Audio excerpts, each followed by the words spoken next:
Going to Apupong na pala kami. Chares. Mga taga-Jensen, antayin niyo ako. Parating na. Para akong buntis sa aking damit. Made in Dubai pa naman ito. Be? Diyos ko, Ajay. Angay, Margie. Buwang na. Ending pala, nagkabiba. Huwag na kayo magtaka kung bakit ang dami kong bag.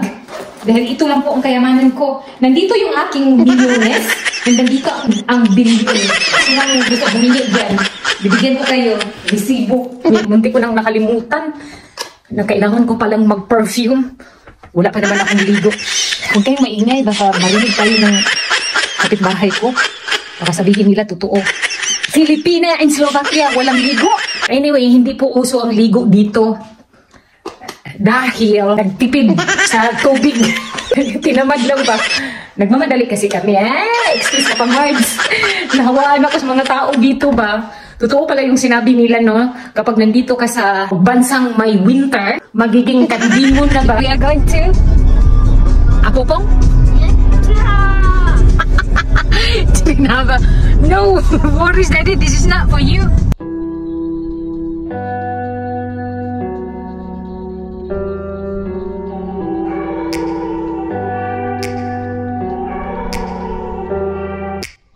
Take me back to a place where I felt at home. Take me back to a day when we weren't alone. Take me back to an age when the world felt small. Way back before we blew. Nandito na po kami sa Tesco. Trinaba po ito. Dito kami mag-grocery today. Dahil marami yung bibilhin namin. Buong Tesco na. Dami palang tao today. Kasi nga, summer dito sa Slovakia, ito na yung pagkakataon na magsuot sila ng pakigol style. Isa na ako doon. May mga small shop dito na pwedeng bumili ng mga sapatos. Diyan sa Dickham. Yung Pepco, pambata yan. Ganyan lang dito sa amin dahil malayo kami sa city. So mostly, ang pinupuntahan namin, Tesco lang. Medyo marami yung variety. Bihira lang yung wala na items. Ayan, tignan nyo, oh. One of the example yan. Papakigol style ba? Pero wala sila sa aking beauty. Muri na. Kuya Alex ko, alam niya kung saan siya dadaan. GGC kuya. Get inside now. Sumusunod na lang ako sa kanya. Siya yung aking tour guide. Ang likod ni mo kuya, balapad kayo, murag si mami. Ang kagandahan lang dito sa Tesco, nakahalo na yung mga damit. Pwedeng dito kami bumibili. Ang dami ng pang summer, oh. Mga swimsuit. Kuya Alex ko, nakatingin din si Kuya Alex dito eh. Habang hinantay namin si Daddy. Uy, maganda to, oh. Cute. Pero hindi ako pwedeng bumili nito. Saan naman ako maligo? Mahal nga lang to. Pura lang ito sa Shein eh. Kuya Alex. Tingin-tingin siya ng mga sunglasses. Kaya marami naman pwedeng mabilhan dito. Kaso nga lang, mapili mo lang yung dapat mo bilhin. Mostly kasi dito mahal. Mga pang baby. Ay, Diyos ko, masyadong mahal. Tignan nyo naman, oh, 9 euros. Kaya na silang dalawa, oh. Nagtakbuhan na sila. Ay, maluwag pala yung short ni Philip. Ayan, pupunta yan doon sila sa mga toys. Dito ako maghahanap ng juice ni Kuya Alex. Minsan dito sa Tesco, may sale yan sila. Kaya tignan nyo ang mga price nila, oh. Kapag makita ninyo ang yellow, it means naka-discount yan. Pero kailangan muna ng discount card, club card. Ito pa pala yung area kung saan makikita mo ang napakaraming bread. Dito yung mga fruits at saka vegetables. Anyway, Tesco, Kaufland, Lidl, Billa lang ang pwede namin mapuntahan for grocery shopping. Dahil malayo po kami sa city. Ang Bratislava mula sa amin, umaabot pa ng 45 minutes. No choice kami. Ito yung grocery shopping in Slovakia. Tapos usually yung binibili namin, talaga yung may mga discount. Ito mahal. So ito lang ang pwede kong bilhin. 3 to 5 years old. Ito, oh, hindi siya naka-discount. Di bali na kasi kailangan ko to. Ito lang ginagamit ko. Can't afford ako sa mga skincare. Binibili lang namin sa grocery. Yung kailangan lang namin sa bahay. Hindi kami pwedeng bumili ng mga extra. Weekly po kami nag-go-grocery. Ang style ko, kapag kasama ako, hinahati po namin ko yung sa mga non-food, si Vladimir yung sa food dahil hinahanap niya yung mas mura. Siya kasi ang may alam doon sa mga gulay na naka-discount. So sa akin itong mga ganito, hindi na nga ito naka-discount pero 40 pieces kasi ang green tea na ito. Ang pinakamaraming grocery shopping dito sa Slovakia is yung Kaufland, Tesco. Hindi ako sure sa Lidl at saka sa Bella. Ang pinakamahal dito na bilihin sa Bella. Po sa Slovakia, ang daming mga herbs nila. Ayan minsan nalilito nga ako kung ano yung dapat kong bilhin panghalo every time na mag-marinate ako. Try ko to, basil. Mga dried herbs na ito. Yung iba medyo kamahalan Iba't ibang brand po ito. For me lang, ang medyo mura itong Marco Polo brand. Ayan, tignan nyo ang mga presyo niya. Pero konti lang yung variety, yung mga peppers lang ang meron sila. Isa itong brand naman na mas Puma, medyo marami yung brand ito. Ito pa pala yung sinabi ni Dakdak sa akin whipping cream daw na mas maganda i-mix. Now I know. Pag ako po ang nag-grocery, every shelves ako pupunta, tapos chine-check ko kung ano yung kailangan ko until na ma-memorize ko na kung saan nakalagay yung mga items nila. Yan ang ginagawa ko para mas madali. Mahirap pa naman mag-grocery kapag hindi mo alam kung saan nakalagay. Natuto lang ako niyan noong sa Pilipinas ako na may konting sari-sari store. Maka-learn ka talaga sa experience sa talaga na i-organize mo yung sarili mo para sa kapakanan ng karamihan. Kumaga, tipid sa oras. Diyos ko, mahal pa naman yung talent fee ko. Charis. Hindi naman every shelves may kailangan ako. Minsan may tinitingnan lang ako until na maalala ko na yung kailangan ko doon para sa bahay. Be with your daddy. I'll stay with Philip ko, dobre? Okay. Nandito si Philip ko. Dito daw siya kay mami niya. And dito lang pala yung Asian, pero wala dito ang Filipino food. More on Vietnamese po ito. Ito yung lulutuin ko para sa party. Tignan niyo ang price, mahal.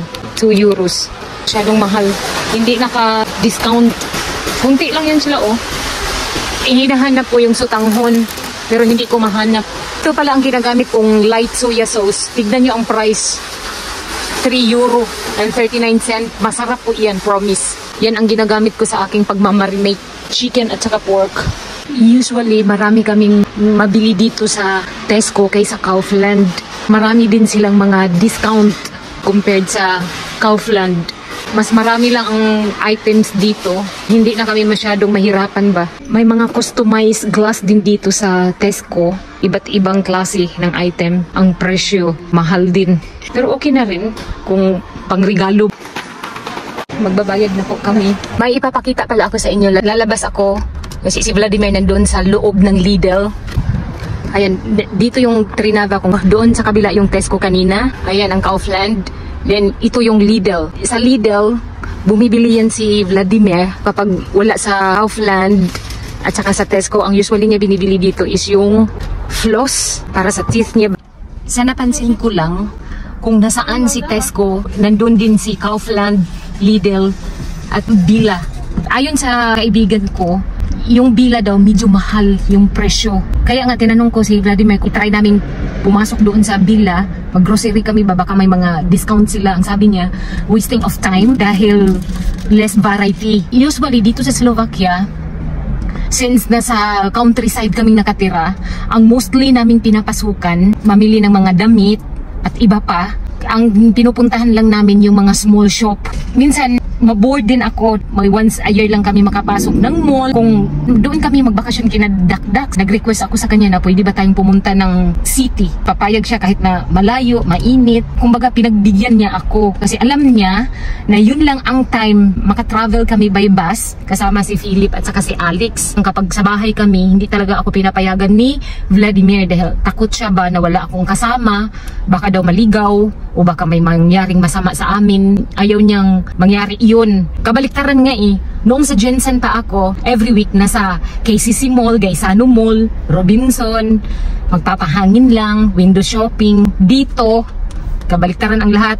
Ang City Arena, nung pinakita ko sa inyo kanina, yun lang ang pinupuntahan namin. Anyway, yung temperature pala namin ngayon, 24.5 degrees. Dahil nga summer, hindi masyadong mainit, tama lang ang humid.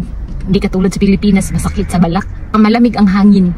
Ang next naming destination Ang last namin pupuntahan is yung Kaufland. Diyan lang sa katabi. Katabi lang nitong Lidl. Yung hindi namin nabili doon sa Tesco, bibili namin sa Kaufland. Nandito na kami sa Kaufland. Papasok lang kami dyan para i-check yung mga items na hindi namin nabili. Wala masyadong tao today. Car park nila, mostly empty. So maghahanap ako dito ng bagsak presyo. Ang daming flowers nila. Oh, ang mahal naman, 2 euros. Huwag na lang, Margie. Wala ka pang lugar kung saan mo yan itanim. Dito ako sa aking favorite na roasted peanut. Mas mura siya, 1 euro ang 95 cents. Which is good price na ito para sa akin. Yung mix crackers pa pala. Ganda to ba para sa party? Asa na ba yun? Wala dito. Baka nandyan na sa bahay ninyo? Ah, nandito. Nakita ko na. Ito yung hinahanap ko. Mix cracker. Maraming items dito na wala sa Tesco. Dito sa Kaufland, may mga makeup din sila dito naka-display. Wala na ako nito, oh. Lip shiner. Nakakahiya naman kay Vladimir kung bibili ako nito. 2 euros pa naman. 1.49 cent. Mahal. Next time na lang siguro. Kapag mayaman na ako. Charis. Maghanap daw ako ng SPF 50. Ah, ito oh. Garnier. Sunscreen. Mahal. Wag na eh. Magtiis ka na lang sa mantika ng baboy. Charis. Nandito na po kami sa bahay. Nakakapagod, no? Kapag galing grocery, pagdating mo dito, ikaw pa mag-arrange. Ito talaga ang katotohanan buhay ng isang ina. Ito na po pala yung aming grocery for today. Medyo marami ito. May party kami. So, bigla ang grocery na ganito karami para sa mga bisita. Family ni Vladimir. Kapag summer party, yan ang pinakagusto ko dahil mag-grill, mag-marinate lang ako. I-grilled lang, hindi na hassle sa pagluluto. Ang pinaka mahirap pa naman sa part ko, yung magluto. Diyos ko, gagawa pa ng cake. Mommy, Rosim, would you watch some TV? Mommy, where is the kitsik. blue Aha. person? Yevin, kuya. May hinahanap si kuya sa akin, hindi ko din alam. Putong kuya, I'll give it to you. Come here. No, toto? Mia. Hindi na niya alam kung anong sasabihin niya. Ito sinadya kong bilhin para sa aking mali. Ihalo ko to. Dark chocolate para sa aking cake frosting. Cheese para sa snacks. Ito yung sinabi ko sa inyo kanina na masarap ang lasa nito. Para din itong silver swan. Itong ginagamit ko pang marinate. Malasa. Ang haba pala ng listahan, oh. Abot hanggang apupong. Alex, is iemand uit film? Movie. Kuya Alex ko. Weet je hoeveel je weg praten? Ik weet niet wat je met je Nakakapagod. Nagluto ko ako ng monkey. Sa exact date kung kailan ang party namin. Sunday daw. Ang nabayaran po pala namin sa grocery today is mahigit 200 euros. 105 ang sa Kaufland. Then sa Tesco daw 100 mahigit. Pero iwan ko na saan yung resibo. Lidl, 17 euro and 85 cents. Kapag may okasyon, ganyan ang mababayaran namin sa grocery. Weekly grocery lang namin. Hindi ko aabot ng 100. Minsan nasa 90 euros lang. Ang mga Slovakian mahilig po sa processed food. So, nung unang taon ko dito sa Slovakia, everyday ako kumakain ito. Nung single pa ako, hindi ko talaga ito basta-basta mabili dahil mahal. Kaya mapuno lang itong ref namin every Saturday. Din dito sa Slovakia, during party, may dalawang type yung cake nila. Naka-layer, yun ang matatawag na cake. Yung simpleng sweets, yun ang tinatawag nilang snacks. Doon ako nagtaka kung bakit every time na may occasion, may dalawang klase ng sweets. Doon, in-explain ni sister-in-law sa akin, alam mo ba na dito sa Slovakia, may dalawang uri ng cake. Sabi ko, oo nga, yun ang napansin ko. Yun, in-explain niya. Kaya magastos sila dito sa sweets, hindi sa mga meat. No. Sa napansin ko sa kanila, more on sweets. Kaya, struggle ako sa paggawa ng cake. Ang practice ko, yung sa frosting. Sa nisi. Tuwang-tuwa na si Kuya Alex. Nanood na siya ng TV. Yan, kanina pa yung request niya eh. Apa siya? Okay. No.